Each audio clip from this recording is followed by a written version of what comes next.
الحمد لله رب العالمين والصلاة والسلام على سيد المرسلين وعلى آله وأصحابه ومن تبعهم بإحسان إلى يوم الدين. أما بعد،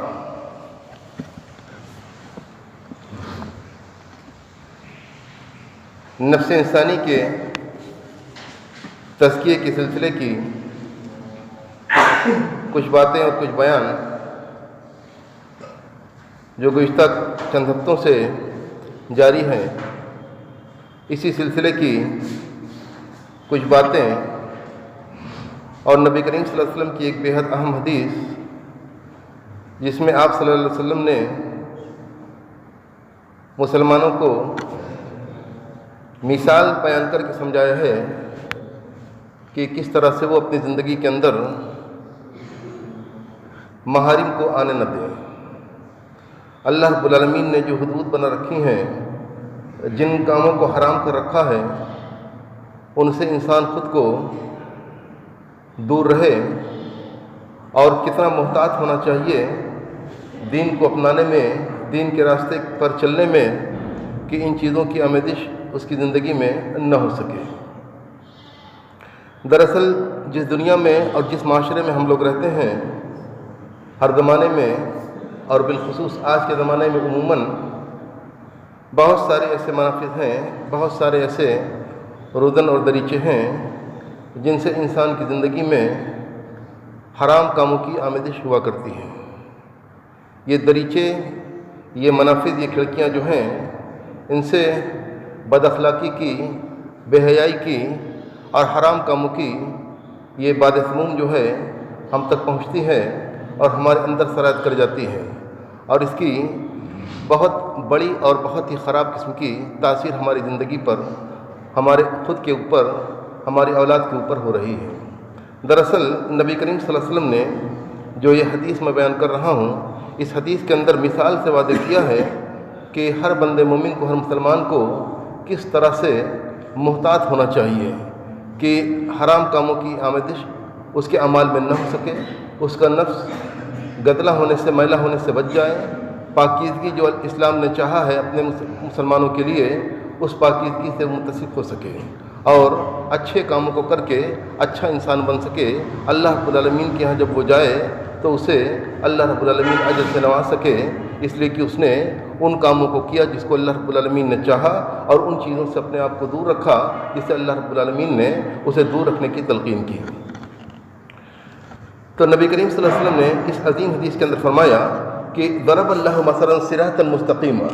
وعلى جنبتي الصراط سوران فيهما ابواب مفتحة وعلى الابواب سطور مرخات وعلى باب الصراط داء يقول يا ايها الناس ادخلوا الصراط جميعا ولا تتعرجوا. مسند احمد کی حدیث ہے، نبی کریم صلی اللہ علیہ وسلم بیان فرماتے ہیں کہ اللہ رب العالمین نے مثال دی ہے صراط مستقیم کی. وعلى جنبتي الصراط سوران، ایک راستہ ہے، سیدھا راستہ، یہ دین اسلام کا راستہ جس دین کو ہم لوگوں نے اپنایا ہے. یہ راستہ وہ ہے جو اللہ رب العالمین کی رضا کا راستہ ہے، لیکن اس راستے پہ چلنا مشکلوں سے خالی نہیں ہے. یہاں بہت طرح کی انسانی زندگی کے اندر اور انسانی معاشرے کے اندر جو فواہش ہیں، جو منکرات ہیں، یا انسان کے اندر جو نفس امارہ ہے، ان سب کا داعی یہ ہوتا ہے کہ انسان اس جانب جائے، محارم کی طرف اس کے قدم بڑھیں، انسان سے لغزش ہو. لیکن اللہ رب العالمین نے انسان کے لیے جو راستہ دیا ہے، اس راستے کی وضاحت کر دی ہے، اور یہ راستہ کتنا پرخطر ہے، یہاں کس طرح کی باتیں ہو سکتی ہیں جو انسان کو اپنی جانب کھینچ کے اسے محارم کی طرف لے جا سکتی ہیں. اس کی بھی نشاندہی نبی کریم صلی اللہ علیہ وسلم نے اس حدیث کے اندر، اس مثال کے اندر بیان فرما دی. آپ نے فرمایا کہ یہ صراط مستقیم کی مثال ہے. وعلی جنبتی الصراط سوران فیہما ابواب مفتحہ، اس راستے کے اوپر دونوں جانب باؤنڈری ہے، دونوں جانب دیوار کھڑی ہوئی ہے، اور اس دیوار میں، دونوں جانب دیواروں میں دروازے لگے ہوئے ہیں، جو دروازے بند نہیں ہیں، جو کھلے ہوئے دروازے ہیں. وعلی الابواب سطور مرخات، اور ان دروازوں کا معاملہ یہ ہے کہ ان کے اوپر پردے پڑے ہوئے ہیں جو لٹکے ہوئے ہیں. دروازے کھلے ہوئے ہیں، انسان چاہے تو اس کے اندر جا سکتا ہے، لیکن ان پر پردے پڑے ہوئے ہیں. وَعَلَى بَابِ الصِّرَاطِ دَاعٍ يَقُولُ، اس صراط کے اس راستے کے دروازے پر ایک دائی ہے، ایک پکارنے والا ہے، ایک بلانے والا ہے جو کہہ رہا ہے اے لوگوں ادخلوا الصراط جمیعاً، سب کے سب لوگ اس راستے پہ آ جاؤ اور ادھر ادھر نہ جاؤ، مڑو نہیں، دائیں بائیں نہ ہو، اس سیدھے راستے پہ آ جاؤ اور کہیں اور نہ جاؤ، اس لیے کہ یہی سیدھا راستہ دین کا راستہ ہے، اللہ رب العالمین کی رضا اور اس کی مرضی کا راستہ ہے۔ معلوم یہ ہوا کہ اس راستے پہ چلنا ہے انسان کو تو موڑی جھکا کر، سر کو نیچا رکھ کے، نگاہوں کو نیچا رکھ کے اور پورے استقامت کے ساتھ اس راستے سے گزر جائے۔ اسی میں اس کی سلامتی ہے، اس کے دین کی سلامتی ہے، اور اسی میں اللہ رب العالمین کی رضا ملتی ہے انسان کو۔ لیکن اگر انسان دائیں بائیں ہوا، اس کی نگاہیں بہکیں، شہوتوں کی جانب اس کا میلان ہوا اور اس نے وہ کام کیے، چاہے مادی اعتبار سے ہو یا نفسیاتی اعتبار سے ہو، کسی طرح سے ہو، انسان گناہ کے اندر پڑتا ہے تو وہ اپنے لیے مشکلیں کھڑی کرتا ہے، اس لیے کہ دین کا جو سیدھا راستہ ہے، جو صراط ہے، اس سے وہ ہٹنا ہوا، اور انسان جو دائیں بائیں ہوا، کسی اور پگڈنڈی پہ چلا تو اس کے لیے مشکلیں کھڑی ہو جاتی ہیں۔ وَدَّاعٍ يَدْعُو مِن فَوْقِ الصِّرَاطِ، اللہ نے غور کریں اس حدیث کے اندر کتنا انتظام کر رکھا ہے کہ بندہ اللہ رب العالمین کی رضا کی طرف پوری پائیداری کے ساتھ بڑھ سکے، اس کے قدم بہکے نہیں۔ ایک شخص ہے، ایک دائی ہے جو بلا رہا ہے، وہ صراط کے دروازے پر ہے، اور پھر اس کے علاوہ صراط کے اوپر سے ایک دائی اور بلا رہا ہے۔ فَإِذَا أَرَادَ يَفْتَحَ شَيْئًا مِنْ تِلْكَ الْأَبْوَابِ قَالَ وَيْحَكَ لَا تَفْتَحُ، اوپر جو صراط کے اوپر جو دائی ہے، پکارنے والا ہے، جب انسان ارادہ کرتا ہے کہ ان دروازوں میں سے کسی دروازے کو کھول لے تو وہ کہتا ہے کہ نہیں، رک جاؤ، اس میں تمہارا نقصان ہے، ایسا ہرگز نہ کرنا، لا تفتحو، ایسا مت کھولو اسے۔ وہ رحم کھاتا ہے انسان کے اوپر، جانتا ہے وہ دائی بتلا رہا ہے انسان کو کہ اس راستے کے اوپر جاؤ گے تو تمہاری ہلاکت ہے، وہ رحم کھاتا ہے انسان کے اوپر کہ تم ادھر مت جاؤ، وَيْحَكَ لَا تَفْتَحُ، تم اسے نہ کھولو، فَإِنَّكَ إِن تَفْتَحُ تَلِجُ، اگر تم اسے کھولو گے، اس دروازے کے پردہ اٹھاؤ گے اور اس کے اندر داخل ہو جاؤ گے تو تمہارے لیے مشکلیں کھڑی ہو جائیں گی۔ وَالصِّرَاطَ الْإِسْلَامِ، آپ نے پھر وضاحت کی کہ یہ صراط جو ہے یہ دین اسلام ہے، ہم نے جس دین کو اپنایا ہے یہ سیدھا راستہ ہے جو اللہ رب العالمین کی مرضی کی طرف لے جاتا ہے۔ وَالسُّورَانِ حُدُودُ اللَّهِ تَعَالَى، اور یہ دو باؤنڈریاں جو اس کے اوپر لگی ہوئی دونوں جانب سے، یہ اللہ رب العالمین کے حدود ہیں، ان حدود کے باہر نہ قدم رکھو، ان کے اندر اندر رہو۔ اللہ رب العالمین کے جو محارم ہیں وہ اللہ رب العالمین کے حدود ہیں، وہاں ان حدود سے باہر انسان قدم رکھتا ہے تب محارم کا ارتکاب کر بیٹھتا ہے۔ والابواب المفتح محارم اللہ تعالیٰ، جو کھلے ہوئے دروازے ہیں یہ اللہ رب العالمین کی محارم ہیں۔ وذلک الداعی علی راس الصراط، جو اس کے دروازے پہ جو صراط کے سرہانے کھڑا ہوا ہے، جو داعی پکارنے والا، یہ اللہ رب العالمین کی کتاب ہے، قرآن کریم۔ اس کتاب کے ذریعے اللہ رب العالمین نے تمام تر باتیں اپنی رکھ دیں، اللہ رب العالمین نے پورے دین کو واضح کر دیا۔ اس قرآن کریم کے ذریعے دین کیا ہے، انسان کو اپنے عقیدے کی کیسے اصلاح کرنی ہے، کس طرح کے عقیدے کو اختیار کرنا ہے، کیسے اخلاق کی پابندی کرنا ہے، عبادتیں کس انداز میں کرنی ہے، اللہ رب العالمین سے اللہ کس طریقے سے لگانی ہے، ساری باتوں کی وضاحت قرآن کریم میں کر دی، اور قرآن کریم کے اندر یہ واضح کر دیا کہ نبی کریم صلی اللہ علیہ وسلم کی سنتوں کو اپنانا ہے، اس لیے کہ وہی نبی کریم صلی اللہ علیہ وسلم کی سنتیں ہی، آپ کا طریقہ ہی، یہ قرآن کریم کی تفسیر، اس کی